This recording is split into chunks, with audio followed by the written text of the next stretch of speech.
একটি গোষ্ঠী নির্বাচন বানচালের ষড়যন্ত্র চালিয়ে যাচ্ছে বলে অভিযোগ করলেন বিএনপির ভারপ্রাপ্ত চেয়ারম্যান তারেক রহমান। স্বাধীনতার সার্বভৌমত্ব রক্ষায় ঐক্য গড়ে তোলার আহ্বান জানান তিনি। শুক্রবার বিকেলে ফার্মগেটের কেআইবি মিলনায়তনে আয়োজিত এক অনুষ্ঠানে এসব কথা বলেন তিনি। এ সময় ওসমান হাদি এবং এরশাদুল্লাহর উপর হামলার ঘটনায় বিএনপির ভারপ্রাপ্ত চেয়ারম্যান তারেক রহমান ঘৃণা ও প্রতিবাদ জানান। তানজিদ ভুঁইয়ার প্রতিবেদন।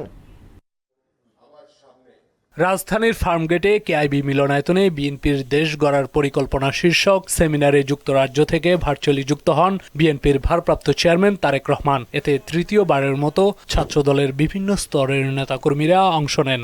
সূচক বক্তব্য দেওয়ার জন্য অনুরোধ জানাচ্ছি। এতে ভারপ্রাপ্ত চেয়ারম্যানের উপদেষ্টা মাহাদি আমিন মেগা প্রকল্পের নামে পতিত আওয়ামী লীগ সরকারের দুর্নীতির চিত্র তুলে ধরেন।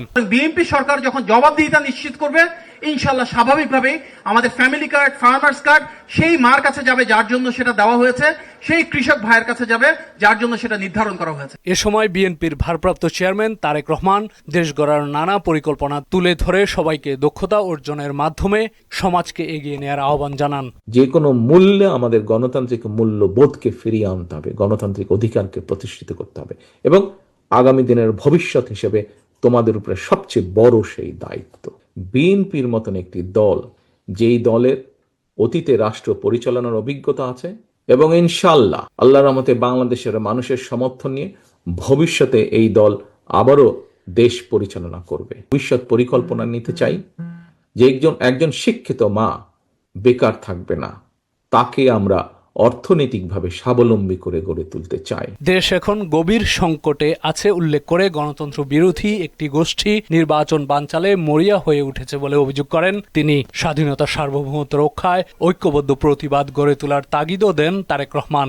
একটি দল, গোষ্ঠী বা কিছু ব্যক্তি এই দেশকে, দেশের মানুষের শান্তি, স্থিতিশীলতা বিনষ্টের জন্য উঠে পড়ে লেগেছে।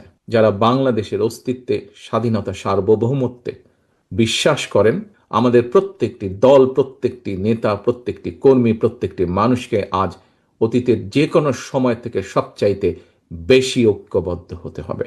এ সময় ওসমান হাদি এবং সম্প্রতি চট্টগ্রাম মহানগর বিএনপির আহ্বায়ক এরশাদুল্লাহর উপর হামলার ঘৃণা ও প্রতিবাদ জানান তিনি। সারা বাংলাদেশে গণতন্ত্রের পক্ষে যত মানুষ আছে, প্রত্যেকটি মানুষের উচিত হবে এই ঘটনার তীব্র প্রতিবাদ এবং ঘৃণা জানানোর। তানজিদ ভুঁইয়া, মোহনা সংবাদ, ঢাকা।